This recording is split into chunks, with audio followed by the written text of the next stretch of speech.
O Tribunal Superior Eleitoral decidiu ouvir novas testemunhas para o julgamento de cassação da chapa Dilma Temer. A sentença não tem mais previsão para acontecer. Dependendo do resultado, pode haver até eleições indiretas antes das que estão previstas para 2018.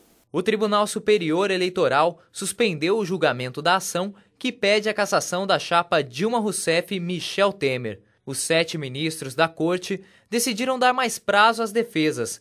Foram concedidos mais 5 dias. O período começará a ser contado depois de o TSE ouvir mais 4 testemunhas, entre elas o ex-ministro da Fazenda Guido Mantega e os publicitários João Santana e Mônica Moura. Com o novo prazo, o processo se torna um pouco mais longo. Quando as sessões voltarem a acontecer, os ministros vão analisar 6 considerações preliminares, que é uma argumentação apresentada pela defesa da ex-presidente Dilma Rousseff.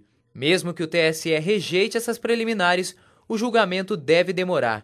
O próprio presidente da Corte, o ministro Gilmar Mendes, já anunciou que não há um prazo para o anúncio da sentença. Além disso, depois que o tribunal deferir a sentença, ainda cabe recursos para recorrer da decisão. Depois de todas essas etapas, aí sim os ministros votam. Se a chapa for cassada, o Congresso Nacional convoca eleições indiretas para que os parlamentares elejam quem vai terminar o mandato de Temer até 2018.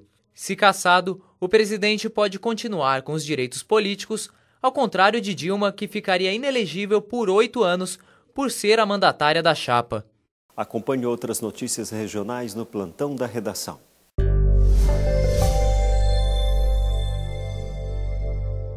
São José dos Campos desiste de construir segunda fase do Hospital da Mulher. O projeto estava orçado em 45 milhões e previa a construção de prédio de 7 andares, onde seriam realizados 50 mil atendimentos por ano. E, de acordo com a Prefeitura, a desistência seria por falta de verba. Em Jacareí, a Fundação Cultural abre 500 vagas para oficinas culturais. As vagas são para cursos na área de artesanato, canto, coral, violão, literatura, dentre outras. Os cursos devem acontecer no Centro de Artes e Esportes Unificados do Distrito Parque Meia Lua. Saiba como fica o tempo em algumas cidades.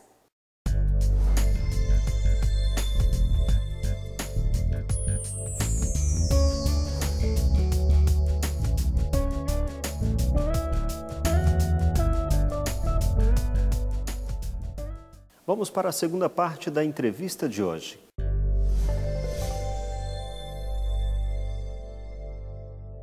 Hoje nós estamos falando sobre a questão fundiária em Taubaté, a questão habitacional. Estamos recebendo o secretário Alexandre Ferri, secretário de Habitação de Taubaté, e que tem uma carreira bonita nesse setor lá, né? Começou estagiário. Comecei estagiário em 2001. E está aí firme e forte. Quer dizer, conhece Terceira bem, gestão. né? Conhece bem a situação, sim, porque veio lá das entranhas do negócio. Pegamos o jurídico, depois fomos para a habitação, fui para a parte de regularização de loteamentos, depois fui para a assessoria de assuntos políticos, depois estou há 7 anos no departamento de habitação. Quer dizer, quem chega onde chegou o Alexandre por mérito, tem todo o poder e a capacidade de equacionar e resolver problemas. Agora, a questão, quanta gente ainda precisa de casa própria em Taubaté? Vocês têm um levantamento disso? Olha, nós fizemos um plano municipal de habitação em 2013, nós só atualizamos ele, que na verdade já existia, e foi o que possibilitou trazer novas unidades habitacionais para Taubaté, em virtude do programa Minha Casa Minha Vida e do Casa Paulista. Então, esse plano ele tinha aproximadamente 4 mil unidades habitacionais. Então, nós conseguimos alterar nossa meta física junto ao Ministério das Cidades, conseguimos trazer até hoje 2.350 unidades, só que é uma demanda reprimida.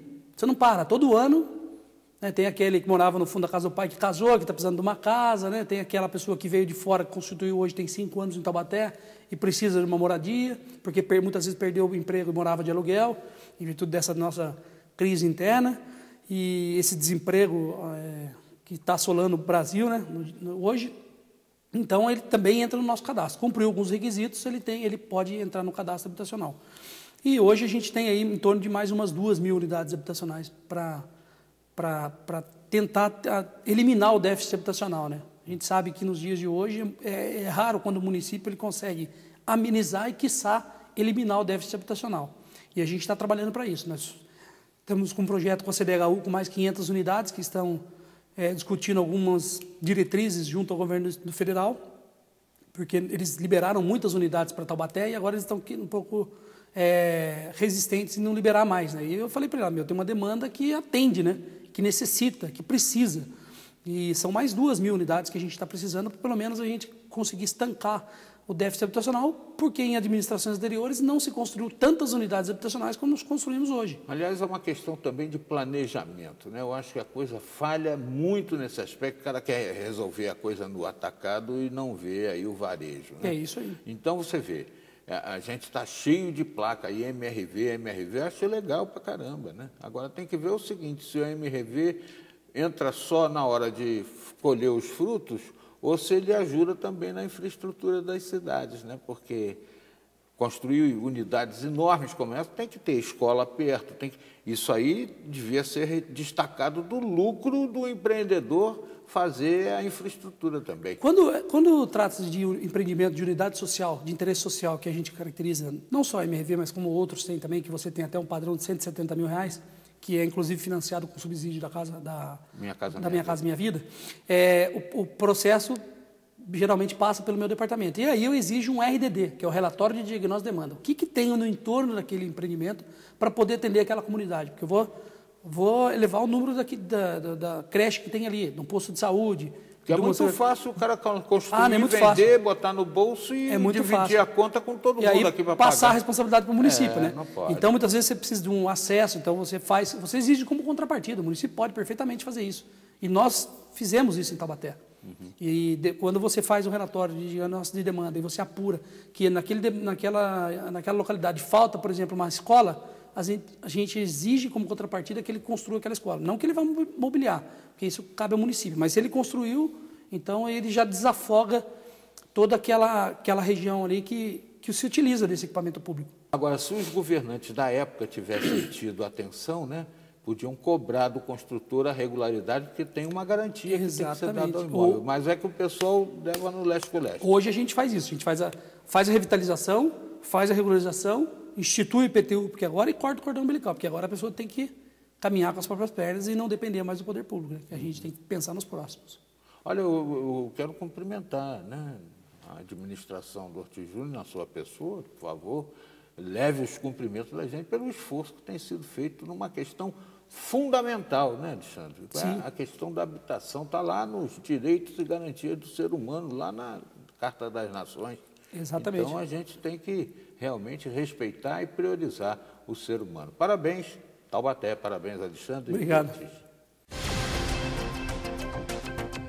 Nesta edição você viu que mais de 2 milhões de crianças vivem em situação de trabalho infantil no Brasil. Bandeira tarifária da luz deve ficar no vermelho até novembro e nós vamos pagar uma conta mais cara. Aplicativo ajuda policiais de São José dos Campos no combate ao crime. Tribunal Superior Eleitoral suspende julgamento da chapa Dilma Temer.